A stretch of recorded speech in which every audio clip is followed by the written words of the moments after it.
Hey everybody, welcome back. तो आज हम एक्चुअली कैलकुलेट करेंगे कि भाई स्प्रिंग फोर्स का जो वर्क डन होता है किसी एक केस में कैसा होता है, right. So let's see. So again इस एग्जाम्पल को कंसिडर करते हैं। ये हमारी जो थी, this was the natural length of the spring, है ना। तो अगर हमको किसी का वर्क डन कैलकुलेट करना है तो हमको क्या चाहिए, हमको चाहिए फोर्स, हमको चाहिए डिस्प्लेसमेंट। बट यहाँ पे एक प्रॉब्लम है। प्रॉब्लम क्या है कि भैया जैसे जैसे डिस्प्लेसमेंट बढ़ रहा है ना, अगर मैं इसको छोड़ दूं तो डिस्प्लेसमेंट तो कंटिन्यूसली बढ़ रहा है। पहले ये जीरो था, फिर थोड़ा और बढ़ा, फिर थोड़ा और बढ़ा, फिर थोड़ा और बढ़ा, बढ़ा चला गया। तो फोर्स भी वेरिएबल है, बिकॉज स्प्रिंग का जो फोर्स होता है दैट इज के इंटू एक्स। एक्स वेरिएबल है क्योंकि एक्स तो वेरी कर रहा है, राइट।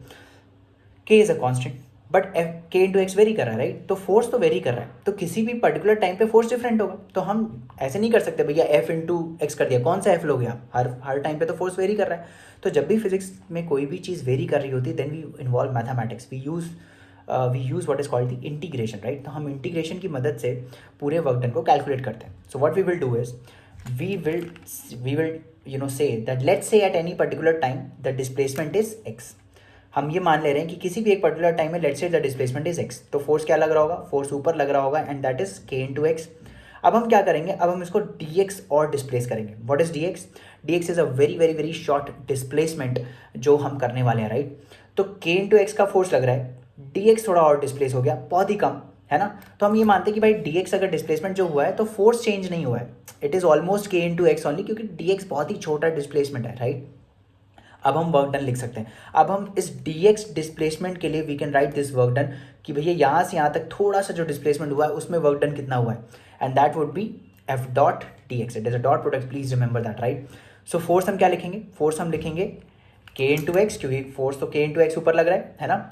डी एक्स डिस्प्लेसमेंट हुआ है, cos. What is cos? Cos is the angle between the displacement जो कि नीचे की तरफ हो रही है and the force that is 180 degree.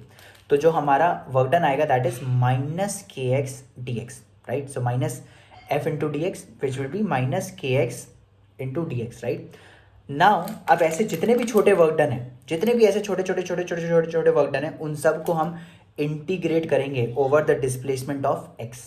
And if you integrate this all together you will get this integral which is minus integral of kx dx. K is a constant, it will come out of the integration, right? So you will have minus k integral of x dx, right? Which is nothing but minus half kx square.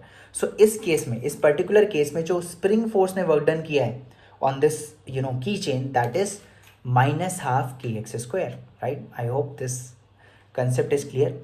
Next video में हम बात करने वाले हैं किसके बारे में, work energy theorem के बारे में, और कंजर्वेशन ऑफ एनर्जी के बारे में हम पहले बात करेंगे। Then we will talk about the work energy theorem and you will correlate how this work done is related to energy changes and all, right.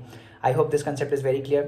Please subscribe to our channel and have a very nice day. Bye bye, take care.